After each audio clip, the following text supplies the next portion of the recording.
Pendant un demi-siècle, les bourgeoises de Pont-l'Évêque envièrent à Madame Aubin sa servante Félicité. Pour 100 francs par an, elle faisait la cuisine et le ménage, cousait, lavait, repassait, savait brider un cheval, engraisser les volailles, battre le beurre, et resta fidèle à sa maîtresse, qui cependant n'était pas une personne agréable.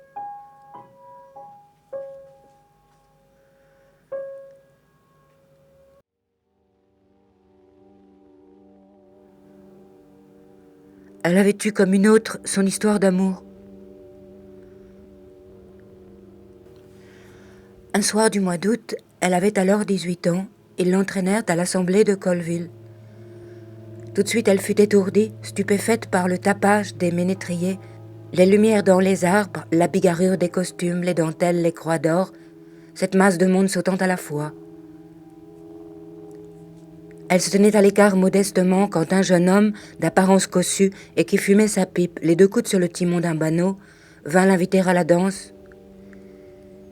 Il lui offrit du cidre, du café, de la galette, un foulard, et s'imaginant qu'elle le devinait, offrit de la reconduire.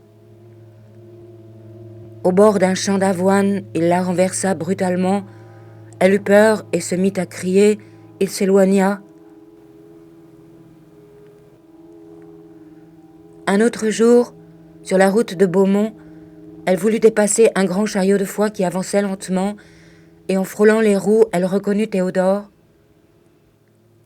Il l'aborda d'un air tranquille, disant qu'il fallait tout pardonner, puisque c'était la faute de la boisson.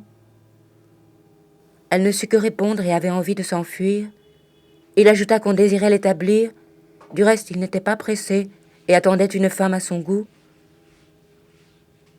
Elle baissa la tête. Alors il lui demanda si elle pensait au mariage.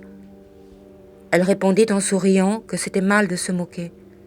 « Mais non, je vous jure. » Et du bras gauche, il lui entoura la taille. Elle marchait soutenue par son étreinte. Le vent était mou, les étoiles brillaient, l'énorme charretée de foin oscillait devant eux, et les 4 chevaux entraînant leurs pas faisaient de la poussière. Puis sans commandement, ils tournèrent à droite, il l'embrassa encore une fois, elle disparut dans l'ombre.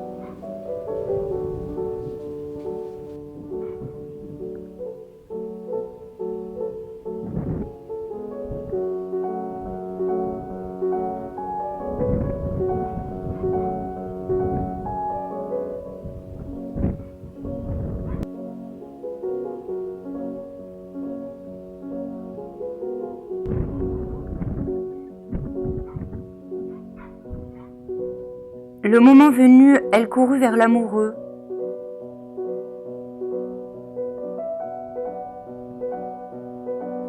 À sa place, elle trouva un de ses amis. Il lui apprit qu'elle ne devait plus le revoir. Théodore, pour se garantir de la conscription, avait épousé une vieille femme très riche, Madame Le Housset de Touques. Ce fut un chagrin désordonné. Elle se jeta par terre, poussa des cris, appela le bon Dieu et gémit toute seule dans la campagne jusqu'au soleil levant. Puis elle revint à la ferme, annonça son intention d'en partir et au bout du mois, ayant reçu ses comptes, elle enferma tout son petit bagage dans un mouchoir et se rendit à Pont-l'Évêque.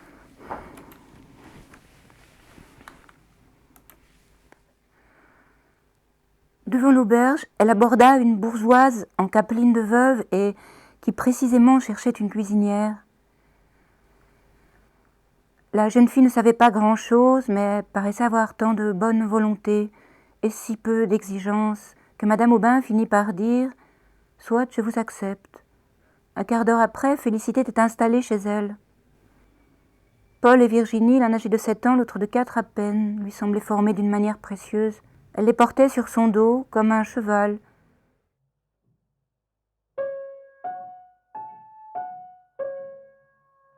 Et Madame Aubin lui défendit de les baiser à chaque minute, ce qui la mortifia.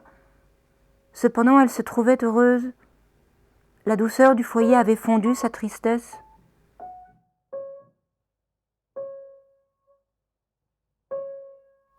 Madame Aubin voulait faire de sa fille une personne accomplie, et comme Guyot ne pouvait lui montrer ni l'anglais ni la musique, elle résolut de la mettre en pension chez les Ursulines de Honfleur. L'enfant n'objecta rien, Félicité soupirait, trouvant madame insensible, mais elle songea que sa maîtresse peut-être avait raison, ces choses dépassaient sa compétence.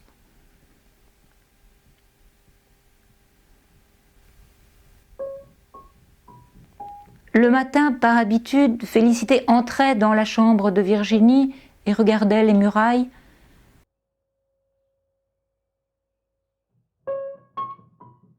Dans son désœuvrement, elle essaya de faire de la dentelle. Ses doigts lourds cassaient les fils, elle n'entendait à rien, avait perdu le sommeil, selon son mot, était minée. Pour se dissiper, elle demanda l'autorisation de recevoir son neveu Victor. Il arrivait le dimanche après la messe, les joues roses, la poitrine nue et sentant l'odeur de la campagne qu'il avait traversée.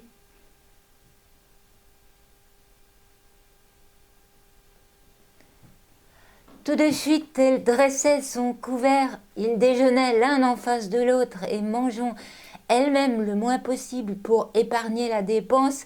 Elle le bourrait tellement de nourriture qu'il finissait par s'endormir. Un lundi 14 juillet 1819, elle n'oublia pas la date. Victor annonça qu'il était engagé au long cours et dans la nuit du surlendemain irait rejoindre sa goélette qui devait démarrer du Havre prochainement. Il serait peut-être 2 ans parti. Mais oui, on va à la Sardine. La porte s'est ouverte toute seule.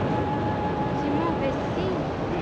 Elle fit le tour des bassins remplis de navires, se cognait contre des amarres et puis le terrain s'abaissa et elle se crut folle en apercevant des chevaux dans le ciel.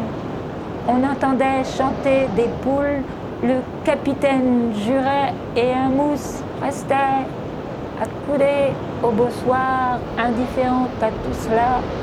Félicité, qui ne l'avait pas reconnu, criait « Victor !» leva la tête. Il s'élançait quand on enleva l'échelle tout à coup. Il est parti à la Sardine.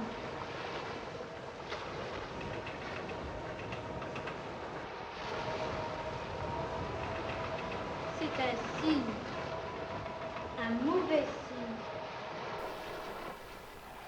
signe. Une nuit, le conducteur de la Malle-Poste annonça dans Pont-l'Évêque la Révolution de juillet.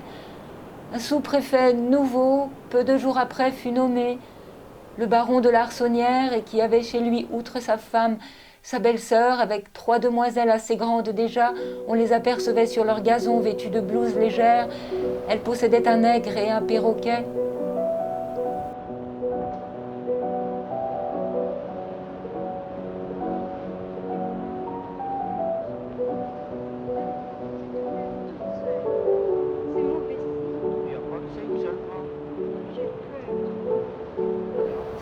Il s'appelait Loulou. Son corps était bleu, le bout de ses ailes vert, son front rose et sa gorge dorée. Mais il avait l'ennuyante manie de mordre son bâton, éparpillait ses ordures, répandait l'eau de son bassin. Madame Aubin, qui l'ennuyait, le donna pour toujours à Félicité. Elle entreprit de l'instruire, bientôt il répéta « Charmant garçon,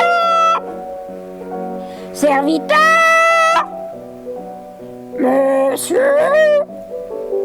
je vous salue, Marie. » Il était placé près de la porte et plusieurs s'étonnaient qu'il ne répondît pas au nom de Jacques, puisque tous les perroquets s'appellent Jacques.